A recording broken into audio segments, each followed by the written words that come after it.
Hi and welcome to another realistic animal drawing here on my YouTube channel. In this video I'm going to be using soft pastels and pastel pencils to create my next wildlife piece, which is going to be of a brown hare. In this video I will occasionally talk you through what I'm doing with the hope that you can learn more about soft pastels if you are new to them. If you would like further reading, there is tons of information in the description for this video. Like with all my portraits, the first thing I usually start with is the eyes. I like to make them look as realistic as possible to set a precedent for the rest of the portrait to follow. I can then go in with my soft pastel sticks and then start putting down some of the base colour layers. These areas will be covered with pencil details soon, but it's really important to get the right colours and tones beforehand. I strictly draw on pastel matte paper by Clairefontaine. It's of excellent quality and it holds the pastel well enough so that you don't need to use fixative. Using fixatives will always change and ruin the colours and tones of a finished piece in my opinion.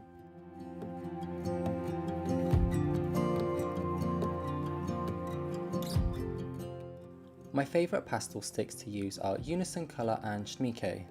There are a few other brands I have collected from, but these two in particular are always my go-to. They are buttery smooth and the colours are perfect for what I need. If you would like to find out some of the materials I have used for this piece, then you can find them in the description as well. Once I'm happy with the placement of the colours, I can then start using my blending tools to blend it all out.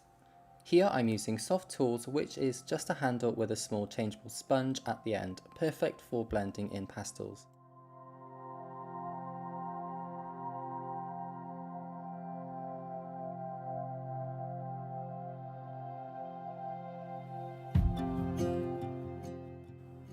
As you can see here, it's also possible to use small disposable makeup sponges, and they are also very cheap. I think I paid around £2 for 100 of these, and they work very well for small detailed areas. You will also see me blending with my fingers, and this creates more of a subtle blur effect just to smooth everything out instead of carrying the pastel pigment around the paper as the sponges do.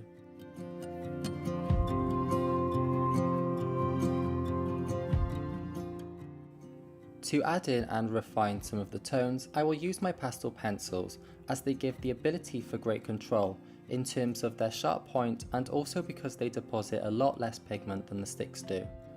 Just a quick note, if you would like to watch the full real-time version of this video to watch how I create this piece in full detail, you can find that video along with many others over on my Patreon channel. The link for that is also in the description.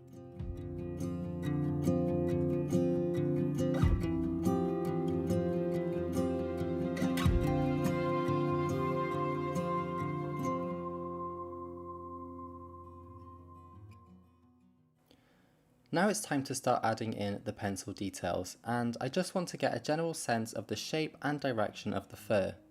If you are drawing on a relatively small sized paper like me, it really helps to have your pencils sharp to keep the level of detail high. Here I'm using the Caran d'Ache pastel pencils. They are an excellent brand and the range of different colours is absolutely huge. Furthermore, they are one of the softer pastel brands, meaning that the marks they create are very opaque. This is perfect for details such as adding in fur lines like so.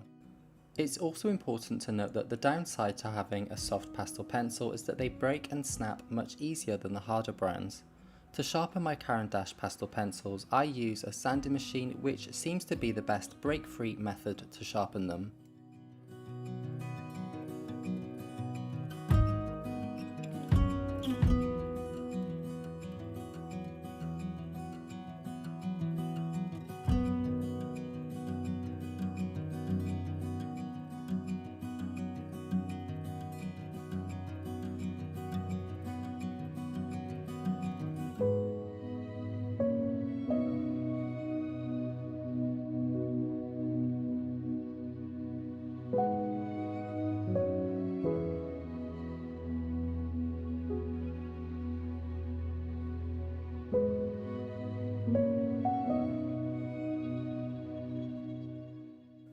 As you can see, I have continued to work with both the highlighted details and also the darker folds that I can see. Reinforcing the darker areas will help to make sure that the contrast is high and that the structure of the face is correct. For these highlight details, I'm usually applying a medium level of pressure with my pencils. Now, following the same principles as I did with the face area, I'm going to begin working on the ears, which are my favourite features on hares.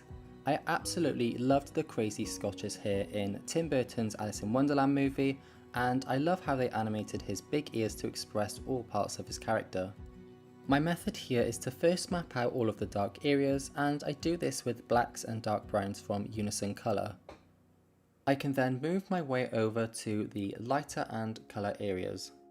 Even though pastel matte paper can hold a lot of soft pastel pigment, it's important not to deposit too much down. Putting down too much pigment will completely fill in the tooth of the paper, making it impossible for any more pastel to be added, which also means that the pencils won't be able to add any details on top later on. If you are interested in finding out the exact colours I used in this piece for both the pastel sticks and pastel pencils, I have listed them all over on my Patreon full real-time version video. Again, the link for that is in the description if you're looking for even more information.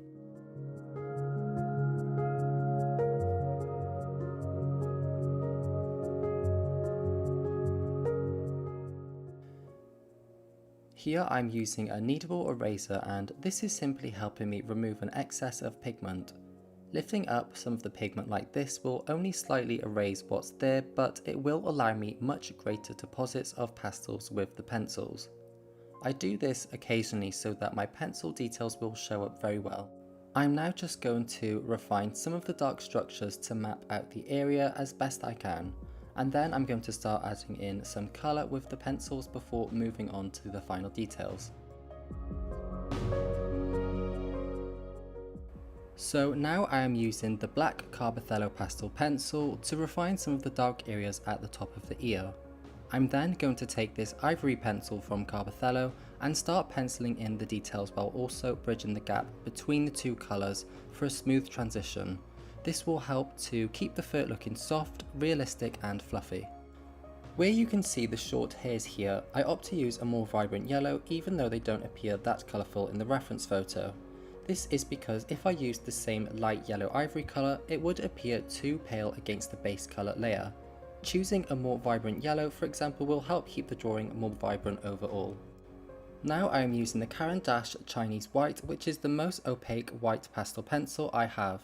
And I'm also using my fingers to blur some of the sections to create more of a smooth transition.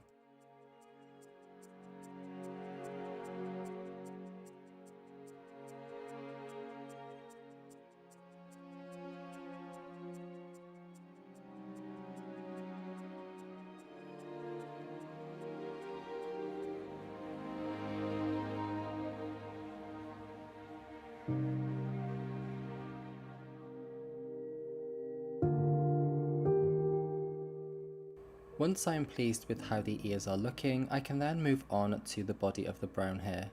Even though the area looks light, in between the highlighted fur details you will see that the underneath is dark. I want to replicate this with my base layer before putting down any pencil details. This will replicate how we perceive fur in real life. The highlighted fur stands out against the dark underneath sections, giving a 3D appearance.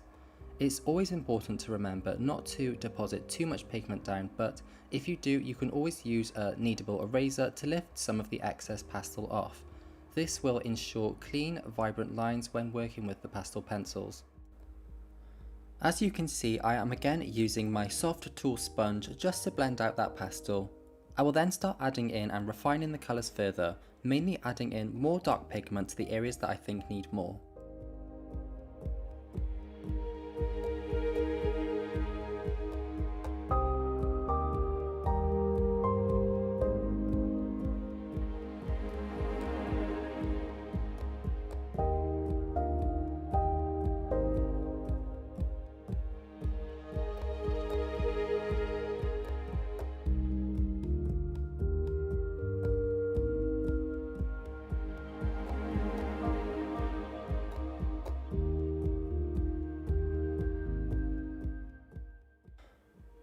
To better incorporate the soft fur with the white background, I will take light colours including light greys and add in some of the fur texture along the edges like so.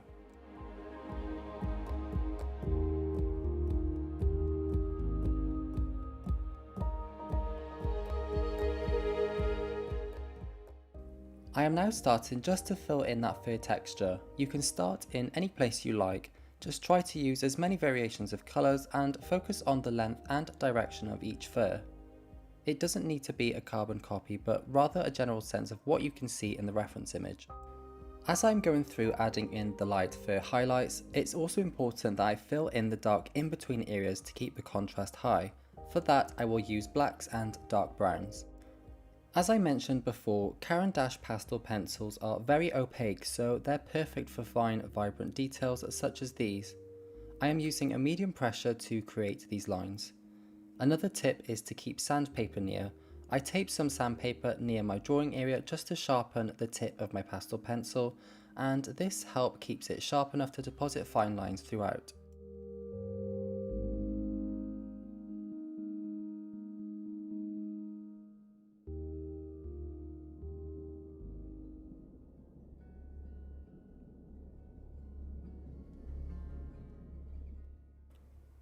To make sure I don't get lost, here I will refine some of the dark structure lines to make sure I know exactly where to add in the highlight details. I have to say that there are some areas of drawing which I find very boring, difficult and unsatisfying. This is not one of them though. I'm not sure what it was about this piece, but I very much enjoyed filling in all these fine fur details. It sort of felt like a coloring in book or a creative puzzle that was very enjoyable to solve.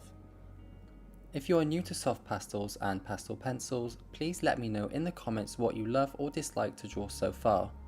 I would also love to hear any video suggestions that you may have.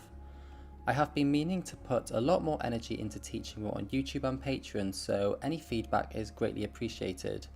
I want to make sure that the videos I make are 100% helpful and leave artists feeling inspired and motivated to create amazing pieces that they're proud of.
Thank you so much if you've made it this far.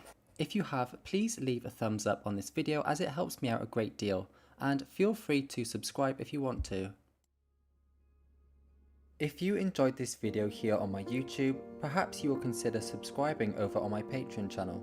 On Patreon, you will find many of my high quality art tutorials and real-time videos for some of my most realistic and impressive artworks. There are videos explaining in detail on how to use soft pastels, oil paints and graphites to name a few. I will also show you my go-to tools and how to use them.